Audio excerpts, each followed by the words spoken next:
Hallo liebe Freunde, herzlich willkommen heute auf einem Vulkan. Nicht zum sprichwörtlichen Tanz auf dem Vulkan, sondern natürlich zum Wandern auf und um den Vulkan.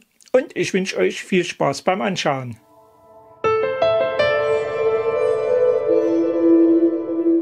Dieses Mal führt uns unsere gemeinsame Reise in Richtung Westen. Genau genommen nach Hessen ins Marburger Land. Dort thront stolz auf ihrem Vulkankegel das zauberhafte Städtchen Amöneburg. Alleine das romantische Städtchen wäre einen Besuch wert. Doch wir wollen zunächst wandern und nutzen den Wanderparkplatz an der Auffahrt zum Ort. Der Möglichkeiten zum Laufen gibt es hier viele und für alle Geschmäcker ist etwas dabei.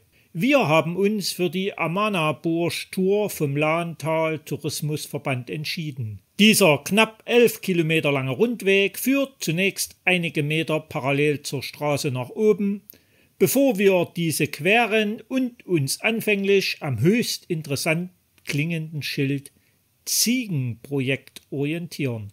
Die Ausschilderung ist übrigens perfekt und lässt nichts zu wünschen übrig. Bei klarem Wetter werdet ihr mit wunderschönen Ausblicken zu den Lahnbergen und weit darüber hinaus verwöhnt. An der ersten Kreuzung müsst ihr euch allerdings entscheiden. Nach links oben in Richtung Stadt oder nach rechts unten. Wir haben uns für die Variante nach unten entschieden, denn wir wollen uns die Stadt als Highlight für den Schluss der Wanderung aufsparen.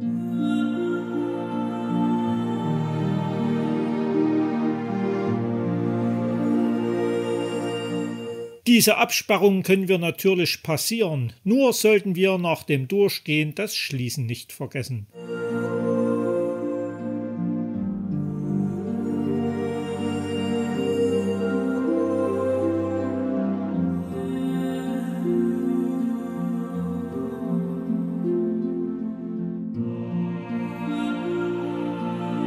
Weit müssen wir nicht gehen, ehe wir am Rabenkopf diesen ausgesprochen angenehmen Rastplatz erreichen. Manche Stimmen behaupten auch, es sei der schönste Aussichtspunkt von Amöneburg herunter. Wie dem auch sei, wir waren vom Panorama beeindruckt. Welch Ruhe und Frieden strahlt das aus. Endlich wissen wir, was es mit dem ausgeschilderten Ziegenprojekt und den Absperrungen auf sich hat. Denn hier wird die Landschaftspflege mit viel Biss betrieben. Ähnlich wie wir es bereits von der Teufelsmauer im Harz kennen, setzt man in Amöneburg auf Ökologie mittels Ziegen.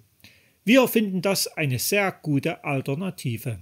Nach wenigen Metern erreichen wir eine kleine Straße.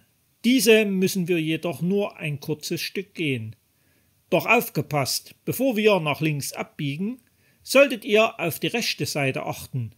Dort findet ihr diesen interessanten Überrest des Vulkans, Basalt. Zudem sehr informative Tafeln zu dieser Thematik. Auch wenn der erste Eindruck das Gefühl vermittelt, der Weg würde der Straße folgen, keine Angst, dem ist nicht so. Wir queren lediglich erneut die Straße und folgen dem angenehmen Feldweg. Allerdings ein Tipp an dieser Stelle. Wie ihr seht, hatten wir ziemlich bewölkten Himmel. Aber es gehört nicht viel Fantasie dazu, sich die Bedingungen bei Sonnenschein vorzustellen. Also denkt bitte an eine Kopfbedeckung im Sommer. Die Ausschilderung ist wie bereits erwähnt richtig gut und lässt keine Wünsche offen. Wer dennoch auf Nummer sicher gehen möchte, kann sich gerne die GPS-Daten bei Komoot und Autoactive downloaden. Die Links dazu findet ihr wie immer unten in der Beschreibung zum Video. So wunderschön und entspannend es ist, hier zwischen den Wiesen zu laufen, die Kleinigkeiten am Weg zu entdecken, der Musik der Tiere zu lauschen. Eins solltet ihr nicht vergessen, euch gelegentlich umzudrehen. Der Blick zurück auf Amöneburg und seine beiden Vulkankegel ist immer wieder faszinierend und ständig wird uns ein neues, anderes Bild geboten. Schließlich erreichen wir erneut eine Straße und abermals werden wir überrascht. Der Wanderweg führt eben nicht auf der Straße entlang, wie man es aus vielen Regionen kennt. Hier und auf den nachfolgenden Bereichen wurde extra ein Feldweg genutzt, der obendrein regelmäßig gemäht wird und als Wanderweg ausgeschildert ist. Noch einmal queren wir die Straße und folgen dem Rulfbach und können die besondere Atmosphäre nicht nur an diesem Bach sehr genießen. Auch der weitere Weg über die Wölbwiesen bzw. das Bekassinenloch sind mit ihrer Vielfalt an Insekten und Vögeln ein richtig kleines Paradies und vor allem Ohrenschmaus für jeden Naturfreund.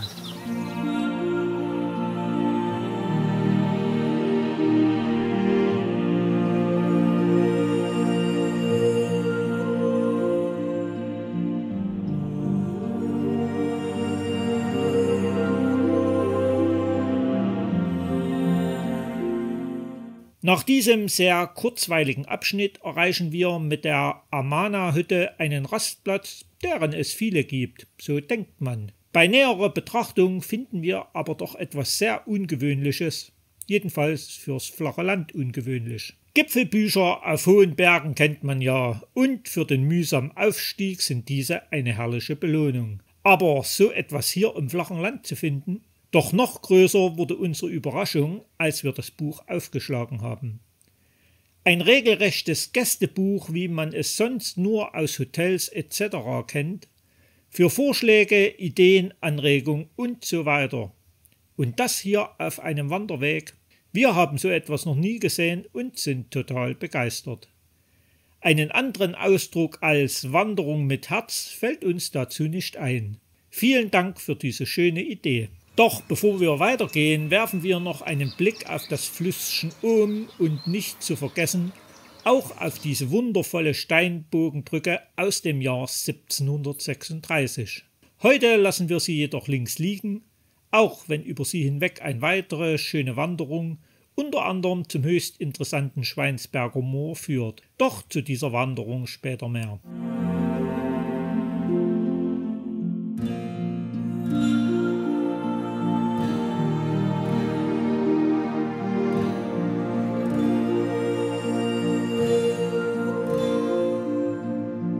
Schließlich erreichen wir doch die Straße. Aber keine Sorge, der Randstreifen ist breit genug zum Laufen und der Straßenverkehr sehr gering. Zumal wir nur ca. 200 Meter gehen müssen, ehe wir auf das Brügger Wirtshaus stoßen. Dort betreten wir wieder einmal höchst interessanten historischen Boden. In Europa tobte der Siebenjährige Krieg.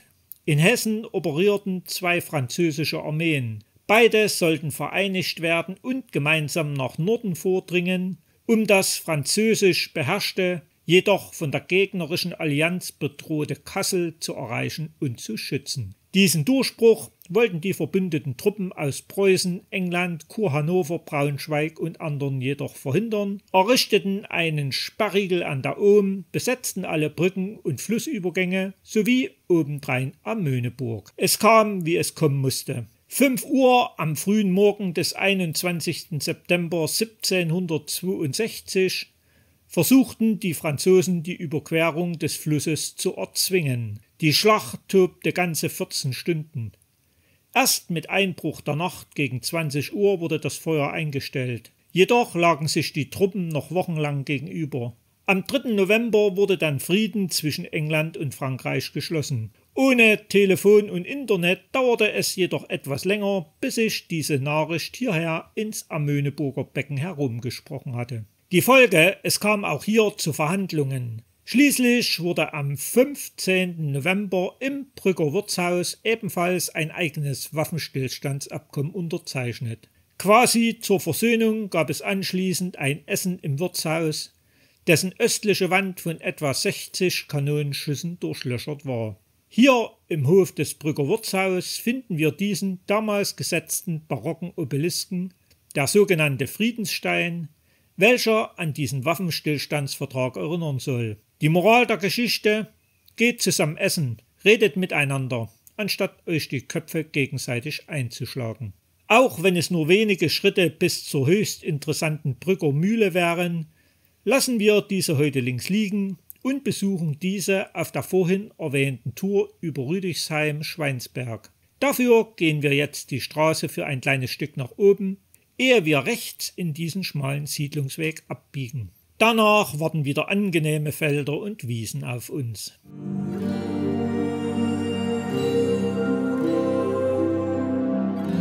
Natürlich müssen wir wieder irgendwann nach oben, aber noch sind die Steigungen, wie ihr sehen könnt, höchst angenehm und moderat.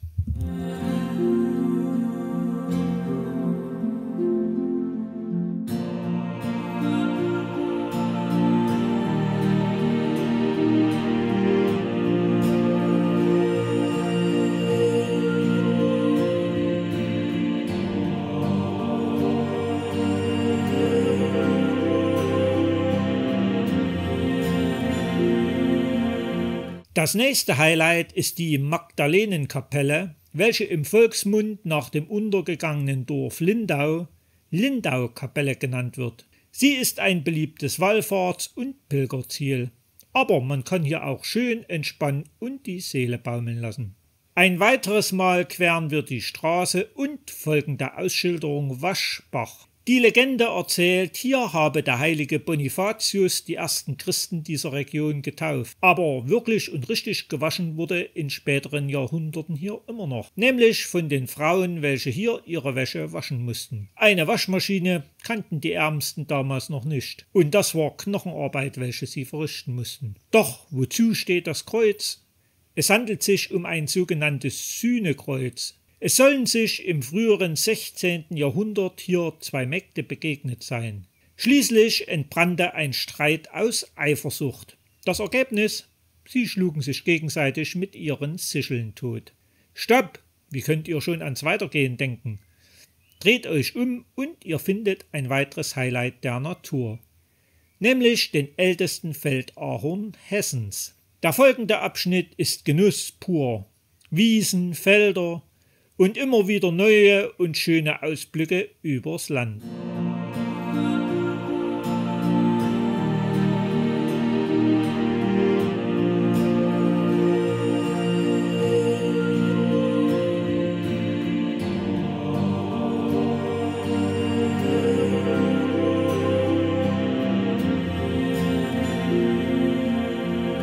Eigentlich würde der Weg jetzt nach rechts oben gehen. Doch ich würde euch dringend ans Herz legen, noch einen kurzen Umweg von ca. 100 Metern zu machen. Nämlich zum früheren Kloppwerk. Was das ist? Es handelt sich um den Rand des früheren Steinbruchs. Als Zeuge dessen wartet noch eine alte Lore auf uns. Ähnlich wie wir sie bereits aus der Papierfabrik Grünhainichen kennen. Aber nicht nur das, sondern auch ein schön sanierter Bildstock. Diese Ruhebank rundet das Ganze noch ab und wir können den Anblick der faszinierenden Basaltgebilde in aller Ruhe genießen. Habt ihr Kräfte auf der Ruhebank gesammelt, können wir uns an den letzten Aufstieg zum Ort machen. Aber keine Sorge, weit ist es nicht und die Steigung hält sich in Grenzen, also alles machbar. Oben angekommen solltet ihr euch zunächst diesen schönen Ausblick in Richtung Stadt Allendorf gönnen.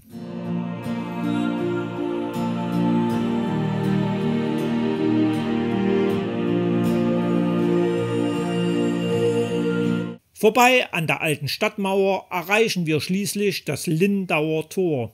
Und jetzt stehen wir vor einem Luxusproblem. Eigentlich würde der Weg weiter der alten Stadtmauer folgen. Wir waren aber neugierig auf dieses schöne, altehrwürdige Städtchen und wurden nicht enttäuscht. Klein, aber fein ist hier die Devise. Ob die kleine, aber schöne Altstadt mit ihrem Marktplatz oder die renovierte Stiftskirche St. Johannes der Täufer, welche im 19. Jahrhundert erbaut wurde, es gibt eine Menge zu entdecken.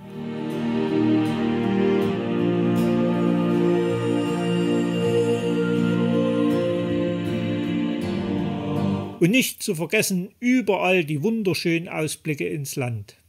Doch, ihr seht das Dilemma. Petrus wollte die Natur mit Regen beglücken, hat aber nicht an uns arme Wanderer gedacht. So begeben wir uns auf den Rückweg zum Ausgangspunkt und diesmal mit Abkürzung.